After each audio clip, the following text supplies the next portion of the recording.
ভাতিজাকে তার মিশন বন্ধ করতে বলেন, নাইলে কিন্তু আপনার বিরুদ্ধে আমরা অ্যাকশনে যাব।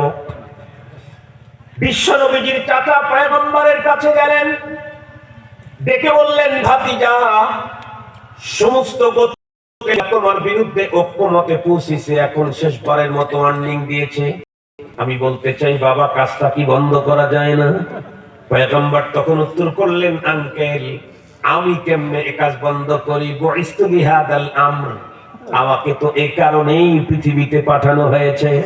স্বয়ং আল্লাহ পাক বলেন, হুয়াল্লাযী আরসালা রাসূলাহু বিল হুদা ওয়া দীনিল হক লিইয়ুযহিরাহু আলাদ দীনি কুল্লিহি ওয়ালাউ কারিহাল মুশরিকুন। তিনি তো সত্তা, তিনি রাসূল পাঠিয়েছেন দ্বীনে হক দিয়ে। কেন? সকল দ্বীনের উপরে দ্বীনে হককে বিজয়ী করবার জন্য। শুধু এতটুকুই নয়, আল্লাহ পাক একটা রাসূলকে ডেকে বললেন, কুল হাদিহি সাবিলি আদউ ইলাল্লাহি আলা বাসীরাতিন আনা ওয়া মান ইত্তাবা'আনি। ওই ওগো আমার পয়গম্বর, ওপেন বলেন, হাদিহি সাবিলি, এটাই আমার কাজ, এটাই আমার রাস্তা, এই মিশন নিয়েই আমি পৃথিবীতে প্রেরিত হয়েছি। আদউ ইলাল্লাহ,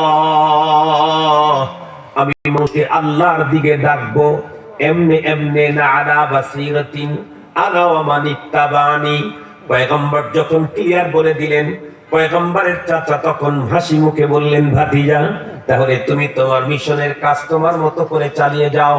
যতক্ষণ পর্যন্ত আমার দেহের ভিতরে জান আছে, ততক্ষণ পর্যন্ত তোমাকে আর তোমার কর্মসূচি মিশনকে সহযোগিতা করার জন্য আমি আমার টোটাল লাইফটাকে দিয়ে দিলাম।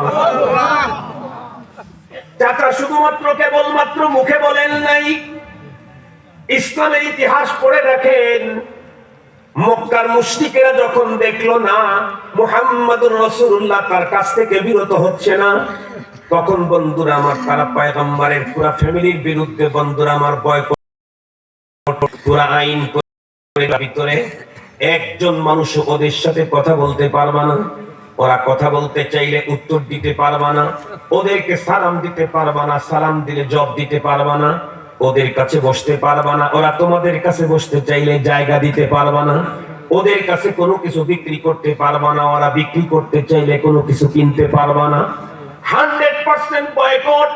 এমনই কঠিন দুর্বিষহ জিন্দেগি 3 বছর পর্যন্ত খাজা আবু তালেব পয়গম্বর এবং পয়গম্বরের আনিত ইসলামের জন্য বয়কট জীবন বরদাস্ত করেছেন।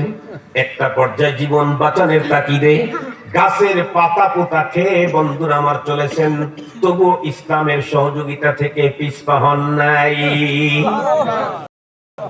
কোরবানি করলো খাজা আবু তালেব। বলুন তো দেখি, সে জান্নাতি না জাহান্নামী? একটু জোরে বলেন। কেন? কথা বলেন না কেন? কেন? এত নেকির কাজ তার আছে, সহযোগিতার ইতিহাস তার আছে। ইসলামী ইতিহাস পড়েন, ইসলাম ইতিহাসের পাতায় পাতায় খাজা আবু তালেবের নাম। কিন্তু সেই লোকটা বিশ্বনবীর চাচা হওয়ার পরেও ঈমান না থাকার কারণে, শুধু নেক আমলের কারণে, ঈমান না থাকার কারণে জান্নাতে যেতে পারবে না। এত নেকি হওয়ার পরেও সঙ্গত কারণে আমার আপনার যদি ঈমান নষ্ট হয়, যতই নেকির কাজ থাক না কেন, আমি কেমনে জান্নাতে যাই? আমি কার চাচা?